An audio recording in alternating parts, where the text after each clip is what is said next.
You get your energy from the food you eat. Your metabolism breaks down that energy into fuel, i.e. calories, which your body uses to keep existing. And I want you to think of this as building and storing energy. Your body uses the food to grow, repair itself, or even save extra energy for later. But here's the tea. If you have a metabolism that's fucked, this whole weight loss thing is gonna be damn near impossible. And coming from the girl who's helped hundreds and hundreds and hundreds of women lose the weight, keep it off, and build banging bodies they feel damn good and naked, I'm about to break down 6 science-backed ways to unfuck your metabolism. That extra energy is fat storage, and if you have a downregulated metabolism, your body will store the majority of the food you eat as fat unless you understand these 6 principles. Number 1, you need to increase your BMR. Your BMR, your basal metabolic rate, is the workhorse of your metabolism. It's the amount of energy that your body needs just to keep you alive. No burpees, no errands, just fucking existing. Think of your BMR as the engine to an idling car. If the engine isn't running, nothing else is happening. I want you to picture this. You're sitting in your car, ready to hit the road, and the engine won't start. You wouldn't blame the tire or the radio or the brakes. It's the engine. It's always the fucking engine. Your BMR is your engine. It keeps your heart beating, your lungs breathing, and your brain firing. Without it, you would be stalled before you even get out of the driveway. So to simplify this without dumbing it down, your BMR is the amount of calories that your body burns every single day at rest doing absolutely nothing. It's the amount of calories that your body needs to keep lights on and organs functioning. So here's what you need to know. Your BMR runs the show. It accounts for about 70% of your daily calorie burn. So that means the majority of calories that you burn every single day happens without you even lifting a finger. So I'm gonna take this time to inject. I need you to get out of the mindset that you need to earn your food. Whether you're sipping coffee or scrolling YouTube, your BMR is doing the work. So call me crazy, but if fat loss is your end goal, wouldn't it make sense to increase your BMR? And the best part of all of this, you have so much fucking control. Now, don't get me wrong, there are things outside of your control. Genetics, height, age, hormones, more on hormones later, but there are more things in your control than outside of your control. And the things in your control are the driver behind your BMR. A, lifestyle choices. The way you eat, move, and even rest can make or break how efficiently your body burns calories. But as with everything on your health and fitness journey, consistency matters here. B, muscle mass. Think about it as the premium fuel for your BMR. The more you have, the more energy your body burns at rest doing absolutely nothing. And C, habits. Sleep, nutrition, movement aren't just side notes, they're the main act. Treat them that way. Most people have this delusional idea that their metabolism is broken.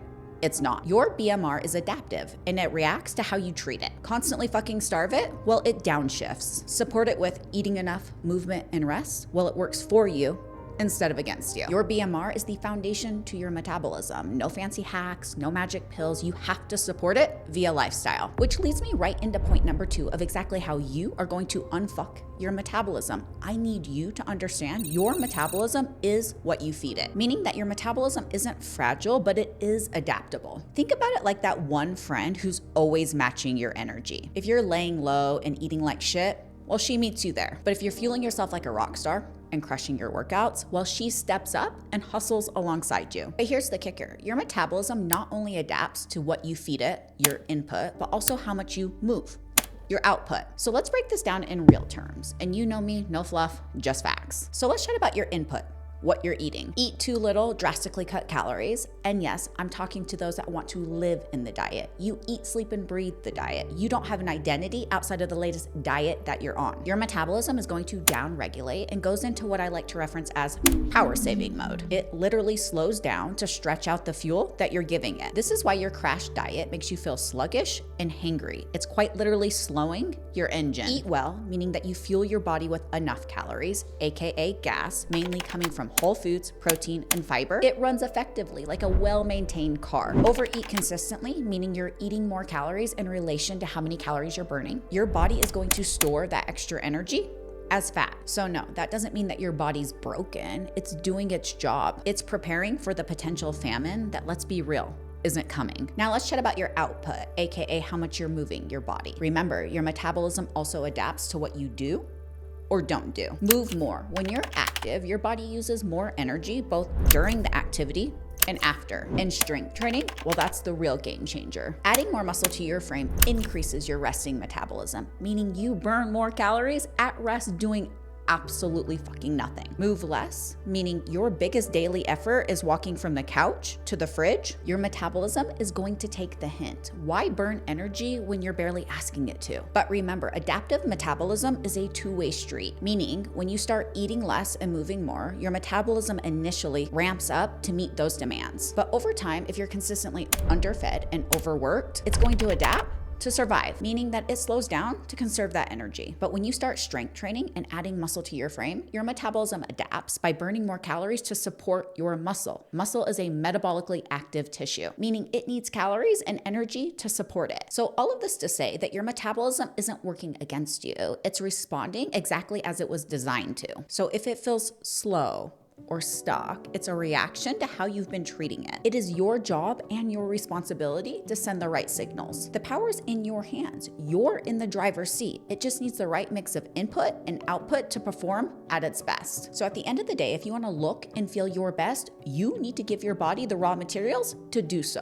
Which leads me right into point number 3. An inefficient metabolism burns more calories. And I know that this sounds ass backwards, but stick with me. It's basically saying that you want your body to work harder doing the basics. But from a weight management perspective, an inefficient metabolism is exactly what you want. Why exactly? Well, because it burns more calories, even at rest, making it harder to gain weight. Inefficient metabolism, on the other hand, conserves energy, which might sound smart, but can actually work against you. Apparently, I like the car reference today, but picture this. You're driving an old clunky car that guzzles gas. Sure, it's not eco-friendly, but it's burning gas so fucking quickly that you're constantly stopping to fill it up. Now, imagine that you upgrade to a sleek, fuel-efficient hybrid. Great for the environment, but it uses gas so sparingly that even small overfills sit in the tank. Your metabolism works the same exact way. If it's efficient, it conserves energy, aka calories, meaning any surplus is going to get stored as fat. But if it's inefficient,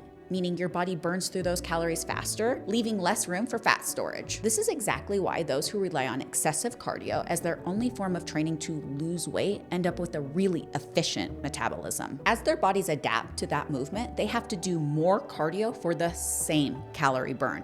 That really fucking sucks. But adding muscle to your frame via strength training is one of the best ways to create an inefficient metabolism, which is exactly what you want here. So yeah, excessive cardio may give you a short-term burn, but at the cost of a long-term stall. Whereas adding muscle to your frame may not burn as many calories doing so, but it's going to create a metabolism that's on motherfucking fire. Not to mention the toned, banging body that you feel damn good and naked, and that is exactly what we're known for on Team Becoming Her. Which leads me right into point number 4, and I really want to dive into this more because you need to understand that muscle is calorically expensive, and muscle is the backbone behind your metabolism. It's like owning a luxury car. It's pricier to maintain, but the ride is unmatched. And fat, on the other hand, well, it's like that thrift store chair that doesn't really do much. It takes up space and it probably smells weird. So when I say metabolically expensive, I mean it needs calories to sustain and maintain. Every pound of muscle burns approximately 6 to 10 calories per day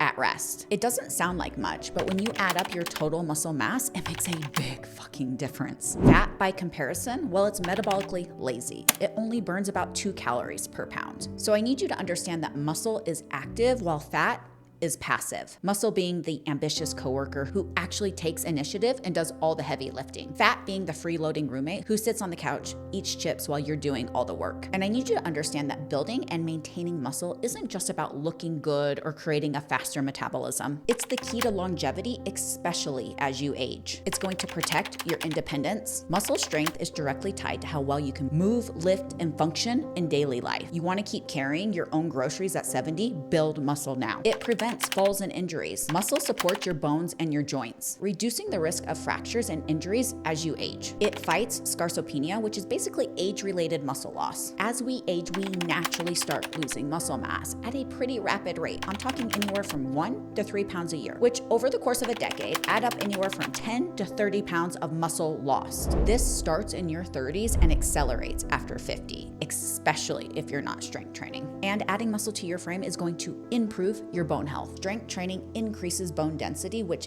reduces the risk of osteoporosis. So one would argue to say that adding muscle to your frame is well worth the fucking investment. Boosted metabolism, better energy, more weight loss, sustainability. And how exactly do you add muscle to your frame? Well, I need you fueling your body correctly, eating enough protein, lifting heavy shit multiple times a week and putting that heavy shit back down, and prioritizing rest and recovery. Wash, rinse, repeat. Which leads me right into point number 5 of how you are going to unfuck your metabolism. I need you optimizing your thyroid. Your thyroid is like the thermostat to your metabolism. It sets the pace of how your body uses energy. When it's working well, you feel like a fucking rock star. And when it's not, well, everything slows down. You're tired, you're foggy, and you're blaming the scale for things it didn't do. And here's the truth. A sluggish thyroid can absolutely pump the brakes on your metabolism. And honestly, most primary care physicians don't even test it correctly, leaving you feeling frustrated and confused. Let's chat about my client, Emily. She came to me exhausted, gaining weight, and could not pinpoint what was going on. What was even more frustrating is that she went to her PCP, defeated, begging for help. He ran labs and declared that everything was normal, blamed it on menopause, told her that this was basically her new reality, and sent her on her way. Joined Team Becoming Her, started working with my hormone optimization team, and well, let's chat about what was really going on. Turns out her PCP only tested her inactive thyroid. More on that here in a second. And once my team ran a full comprehensive set of labs, we found out that her thyroid was majorly underperforming. After optimizing her thyroid, Emily finally has the energy to show up for herself. And well, her results followed. I talk about this because so many women are being gaslit by their medical providers, and I refuse to sit back and do absolutely fucking nothing about it. You deserve more, and you need to be working with somebody who truly understands optimal hormones. And I hate to break it to you, but that's not your PCP or OBGYN. But let's chat a little thyroid 101, because when you can educate yourself, you can advocate for yourself. Your thyroid is a small butterfly-shaped gland in your neck that has a huge fucking job. It basically controls how your body uses energy. This impacts your metabolism, your mood, your energy levels, and even how your hair and skin look. Think of it as the control center for your body's engine. You have T4, which is your inactive thyroid. This is like the raw material. It's produced in large amounts, but it doesn't really do much on its own. And then you have T3, which is your active thyroid hormone. This is the star player, and T4 is converted into T3, which actually powers your metabolism and your energy levels. Your body needs to efficiently convert T4 into T3 for your thyroid to function properly. If this process gets disrupted, aka conversion issues, you might have normal T4 levels, but low active T3 levels. And this is exactly why you feel like dog doo-doo, even though your labs came back normal. And here's the thing, most PCPs miss the mark on this, as they only test TSH, thyroid stimulating hormone, and T4 if you're lucky. And here's why this is the problem. Your TSH isn't the whole picture. It measures how much your brain is asking your thyroid to produce hormones, not whether those hormones are working properly. T4 can be normal while T3 is low. A normal T4 level means absolutely fucking nothing if your body isn't converting it into T3. It's like having gas in the tank but a broken fuel pump. You're not gonna be able to utilize that gas. And this is exactly where the gaslighting comes in. You walk in feeling like complete and total shit. Your PCP tells you everything came back normal, and you walk out questioning if it's all in your head. Spoiler alert, it's not. Once your thyroid isn't pulling its weight, you're gonna notice symptoms like fatigue, weight gain, brain fog, cold sensitivity, dry skin, hair loss, or brittle nails. What it doesn't do is force you to gain weight. However, your metabolism slows, making fat loss really fucking challenging. Remember, fat gain only happens when you're consuming more energy than what your body's burning. It's a piece of the puzzle, but it's not the whole entire puzzle. So what exactly can you do? A, do not self-diagnose. Google isn't a doctor. If you suspect thyroid issues, get tested by somebody who understands and specializes in hormones. Ask for a full thyroid panel, including TSH, free T4, free T3, reverse T3, and thyroid antibodies. B, for the love of God, please work with a specialist. I've personally added a hormone optimization team to Team Becoming Her, and it has allowed us to serve our clients at the highest capacity possible. Interview this provider. Make sure that they're going to treat you off of symptoms, not labs. C, understand optimal ranges. Normal is not the same as optimal. What your PCP left out is that these normal ranges were based off of a sick, elderly population. So being within a normal range doesn't necessarily mean that you're thriving. Optimal thyroid function is specific to you and how you feel. And D, make sure that you're doing everything in your power to support your thyroid health naturally. Eat enough, manage stress, and check your nutrients, specifically selenium, iodine, zinc, are all crucial for thyroid support. And I'm not over here saying that your thyroid is always the root problem, but when it's out of whack, it can sabotage your energy, your metabolism, and your drive. Which leads me right into point number 6 of how you are going to unfuck your metabolism. Understanding the other hormones that play a massive role: progesterone, testosterone, and estrogen. The dream team. Think of them as the ultimate trio behind the scenes, keeping you feeling your best. These 3 hormones indirectly impact your metabolism because they directly impact how you feel. Whereas if active thyroid, T3, is low, that can directly impact your metabolism. Your hormones are like the control center for your body. They impact how you feel, how much energy you have, and how your body responds. When these hormones are working together, your body functions like a well-oiled machine. When they're off, well, it's like trying to drive with the parking brake on. And there is no better way to optimize your hormones than lifestyle. However, ladies, as we age and approach menopause, we stop producing these key hormones. Menopause is hormone deficiency. Replacing these key hormones with their bioidentical version can be a game changer. If you want to look and feel as good as you did in your 20s and 30s, well then, girlfriend, you need the hormones you had in your 20s and 30s. And this is exactly why each of these hormones being optimized is crucial. Testosterone, think of it as your strength and drive hormone. This helps you build and maintain muscle, which is crucial for a metabolism that's working for you, not against you. Low testosterone is going to leave you feeling weak, unmotivated, and unable to gain strength. And no, ladies, testosterone is not just for men. We need it in plentiful amounts. Progesterone, think of it as your calm and balance hormone. It's going to reduce stress and anxiety. It supports sleep, and it is crucial for recovery. Low progesterone is going to lead to mood swings, shitty sleep, and increased stress, all of which make fat loss really fucking challenging. And estrogen, which is a multitasking powerhouse. Estrogen plays a role in everything from mood to bone health to muscle recovery, and is the driver behind where your body stores fat. Hello, menopause belly. If your hormones are out of whack, you're going to notice low energy, mood swings, weight gain, cravings, and shitty sleep. To naturally optimize your hormones, you're gonna eat a balanced diet, strength train, sleep like it's your job, and manage stress. But understand, as we age, we stop producing these key hormones, aka they leave the building. This is, yet again, why working with somebody who understands how to optimize hormones truly is crucial to your success, as they will determine how you feel and function. Can you lose weight with hormones that aren't optimized? Sure, it's just gonna be a lot more fucking challenging. If you're interested in a full science-backed, in-depth video that I did on all of these crucial hormones, make sure to watch my weight loss with fucked hormones video that I did.